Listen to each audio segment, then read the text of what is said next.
The attraction of communism to the poor masses of the world is understandable. If I have nothing, and this nothing also includes the worst of all nothings, namely no hope for the future, I look with envy at those that have. Even those with only a few, let alone those 8 wealthy men that own the same assets as half the world's poorest population. If we then share everything available among all, I will have more than now. Communism could only improve my plight. However, the concept of communism as an equalizer theory is an illusion. There certainly is a philosophy, a theoretical paradigm, known as communism. However, communism is nothing more than a strategy, a way of achieving a result, and this result is surely not equality, but rather despotic regime change. In essence, communism is at best revolutionary disorder, aimed at bringing about the collapse of democracy and, more importantly, the present social order. Communism is the strategy to destroy democracy and bring about despotism. Intrinsic to capitalism is hope, that with hard work, guts, and determination, you will always have the hope of improving your plight. Communism destroys hope. Capitalism tends to cause inequality, unfortunately, but at least it is inequality in wealth and riches and not in shared misery. The inequality is normally from a high baseline, and that baseline is reward for innovation and wealth creation. Still, even workers at the bottom on capitalism's hierarchy still tends to be much better off than even the well-to-do in socialist societies, and they have much more freedom. If communism was a clinical treatment, it would have had the academic fraternity excited, but failed the clinical trials.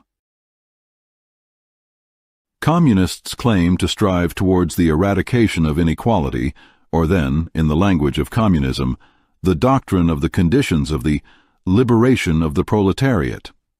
In essence, the underlying argument of communists is that ordinary workers are oppressed by capitalists that use them through exploitation to achieve production, which are then monopolized by the proletariat to enrich themselves. In the Communist Manifesto, there is a clear argument that the capitalists, the bourgeois, owe their wealth to the exploitation of the proletariat and mostly consist of those with access to the capital required to construct an unfair advantage in society. They are now using the means resulting from the efforts of the proletariat to retain their privileged position at all costs and continue exploiting the proletariat. The vital flaw in the argument for communism is the apparent assumption that the innovation and value-generating energy of the profit motive and private ownership can be replaced and entrusted to a few, not elected themselves, but apparently naturally emerging from by the ranks of the proletariat to become the leaders of society, form the state, exercise the powers of state on behalf of the proletariat, and exercise state power on behalf of the proletariat without becoming the bourgeois themselves. According to the Communist Manifesto, the immediate aim of communism is the formation of the proletarian into a class, overthrow of the bourgeois supremacy, and conquest of political power by the proletariat. The distinguishing feature of communism is not the abolition of property in general, but the abolition of bourgeois property. Modern bourgeois property is the final and most complete expression of the system of producing and appropriating products that is based on class antagonism, on the exploitation of the many by the few. The theory of communism could be summed up in a single sentence, namely the abolition of private property. The ideal is for the proletariat to use its political supremacy to wrest all capital from the bourgeoisie, to centralize all instruments of production in the hands of the state, that is, of the proletariat organized as the ruling class, and to increase the total productive forces as rapidly as possible. Note the flaw in the argument. More than 100 years of experience with communism has proven, beyond a shadow of doubt, that the state in communist societies does not become and act like the proletariat organized as the ruling class, but rather like a super-bourgeois with unchecked power and without the democratic constraints of voter accountability. communist state everywhere and always in every single case has turned out to be ruthless, dictatorial, and extremely brutal regimes that have impoverished the populations of their countries, and always, without a single exception, left the proletariat much worse off than under capitalism. The Communist Manifesto generalized the above-mentioned into the following measures: abolition of property and land, and application of all rents to public purposes, a heavy progressive income tax, abolition of all rights of inheritance, centralization of credit in the hands of the state by means of a national bank with state capital and an exclusive monopoly, confiscation of the property of all emigrants and rebels, centralization of the means of communication and transport in the hands of the state, extension of factories and instruments of production owned by the state and agricultural development through a state plan, central planning, equal liability of all to work, establishment of industrial armies especially for agriculture, combination of agriculture with manufacturing industries, gradual abolition of all the distinction between town and country by a more equitable distribution of the populace over the country, free education for all children in public schools, abolition of children factory labor in its present form, combination of education with industrial production. Communism aims to take control of industry and of all branches of production out of the hands of competing individuals, capitalists, and instead institute a system in which all these branches of production are operated by society as a whole and with the participation of all members of society. The process to be followed for the implementation of communism is the establishment of a democratic constitution that could be used as a tool for the enforcement of communism. An extremely important and informative quote from the Communist Manifesto is that democracy would be wholly valueless to the proletariat if it were not immediately used as a means for putting through measures directed against private property and ensuring the livelihood of the proletariat. The first price for communists is to achieve the total eradication of private ownership through one strike, but if not possible, a staged process must be followed. Once the first radical strike has been launched, the proletariat will find itself forced to go ever further until all property and all means of production and economic activity are concentrated in the hands of the state. Finally, all forces of production, all meaningful exchanges and distribution of products will be taken out of the hands of private capitalists and will be managed in accordance with a plan based on the availability of resources and the needs of the whole society. Obviously, by now, and with history as hindsight, it is evident to all reasonable persons that this is all a bunch of rubbish. Under communism, resources and ownership never end up as collective holdings, but as the personal gains of the brutal narcissists and psychopaths in charge of state power. That, in a nutshell, is the communist philosophy according to its earliest disciples, Marx and Engels. It is a theory that is extremely popular among the poor and destitute people of the world, especially those confronted with excessive wealth of fellow countrymen on a daily basis. However, it is a theory only. It has never been implemented strictly according to the theoretical routes anywhere in the world ever. The difference between the insights of Marx and Engels in 1848 and 1888, when the manifesto of the Communist Party was written and published, and today is time. Since then, the world has experienced multiple flirtations with communism, and all failed, without any exceptions. The reason for this failure could be traced back to human nature. There is no society that will ever be totally equal. Human nature makes it impossible.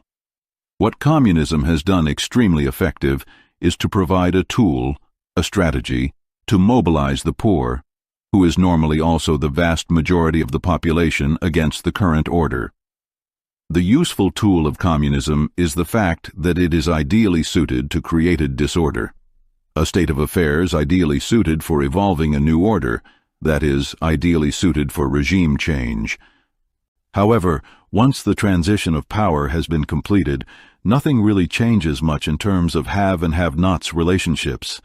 except for the faces, the personalities, that have shifted position.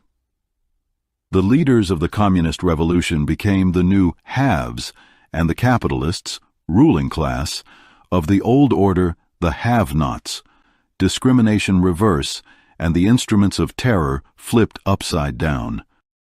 During its transition, communist revolution, Russia at some stage abolished ranks in the army in pursuit of the communist model of equality. Discipline collapsed, and the ranks were reinstated. During the Second World War, Stalin abolished the influential commissars in Red Army, representatives of the Communist Party, because they have become a serious liability to competent military commanders and ultimately Russia's war effort.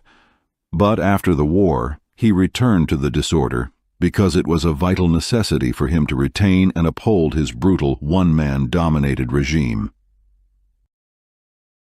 Ironically, society need a form of inequality to ensure discipline, structure, and order. Society is simply not designed for total, unqualified equality. No culture is, even the traditional African, human and embracing, collective as it may be, makes provision for clear hierarchies in society, for haves and have-nots. Very few communist states respect the principles of proletarian governance once the leaders of the revolution got hold of power. Ultimately, the final manifestation of democracy and equality, power to and by the collective whole, became the most undemocratic and totalitarian systems in the world. Perhaps the two most noticeable communist states in the world today, Cuba and North Korea, are both governed by family dynasties. In Cuba, Fidel Castro handed over the reign to Raúl Castro, and in North Korea, the Kim dynasty will rule at infinity if they are not forced out of power by external forces at some stage.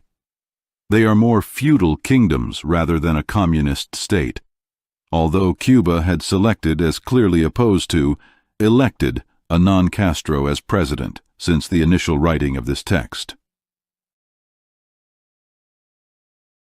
I know, the core argument of communist will be China. However, in all fairness, how much of the economic side of the communist principles discussed have remained in modern China? China is a one-party state, the Communist Party, that has a central planning and delivery model for mostly the more rural parts of the country, but in its mainstream economy, the production side thereof is most certainly not communist. In fact, China has never really been a purist communist state, in the Western doctrine understanding thereof, Marx and Engels, but has always contextualized the ideology within the confines of Chinese culture. Even within that context, China can be more regarded as a communist economy turned capitalist since the mid-1970s, rather than the opposite. Even at the most basic level of economic activity, namely small-scale farming, is considered land has been put under the ownership of peasants after the utter disaster of the Great Leap Forward, and they are allowed to decide for themselves what to produce. Seriously, what economic communism has actually remained in modern China? In fact, China is a near-perfect example of what can be achieved if the madness of communism is relinquished. Ironically, China proves my point. It is very simple. In a communist dispensation, the leaders of the revolution became the ruling class, the rich and powerful, the beneficiaries, that is the haves. Difference is just that the entire system promotes ideology and not productivity. Everyone else spiral towards shared misery. The only difference is that communist states are much, much, much more oppressive and allow much, much less personal freedoms than capitalist states. The worst of it is that there is not even hope of escaping from this morbid state of affairs. Communism therefore creates the real unhope of which it often accuses capitalism. All current communist states in the world, and then most noticeably North Korea and Cuba, are examples of this phenomenon. There is no escape from one single simple fact about communism. it does not make provision for renewable wealth production. In capitalism, self-interest and the desire for self-enrichment play this role. It drives innovation and creativity. In a system characterized by centralized, oppressive planning, there is no incentive to renew and increase production. Wealth creation become a bureaucratic process, subject to bureaucratic perceptions about what people need, with very little incentives to improve current services, goods or products. The USSR started collapsing when the communist system became almost totally incapable of creating renewable wealth and production means. Russia is a unique country that does not understand democracy and capitalism in the Western sense of the word. We, as Westerners, do not understand them. Granted. Nevertheless, the example and fact of the matter remain relevant, and it will always be true of communism, regardless of cultural idiom or expression. A communist state survives as long as the fat inherited from the capitalist past lasts, and as long as sheer brutality suppress the brewing resentment. Then it collapses. Communism impoverish all, except for the few that are part of the ruling elite and the network of cronies established to maintain the communist system. The greatest socialist success story of the 21st century, Hugo Chávez's Venezuela, collapsed spectacularly once the fat has been drowned away, driven by a dramatic drop in oil prices. Brazil's flirtation with socialism has come to an end. Fact remains. As long as the looting of the assets inherited from the preceding capitalist regime last, the socialist dispensation is normally extremely popular because it delivers fast and in bulk. However, as soon as the golden pot is empty, the whole dispensation collapses. What remains must now be channeled to the leaders of the revolution.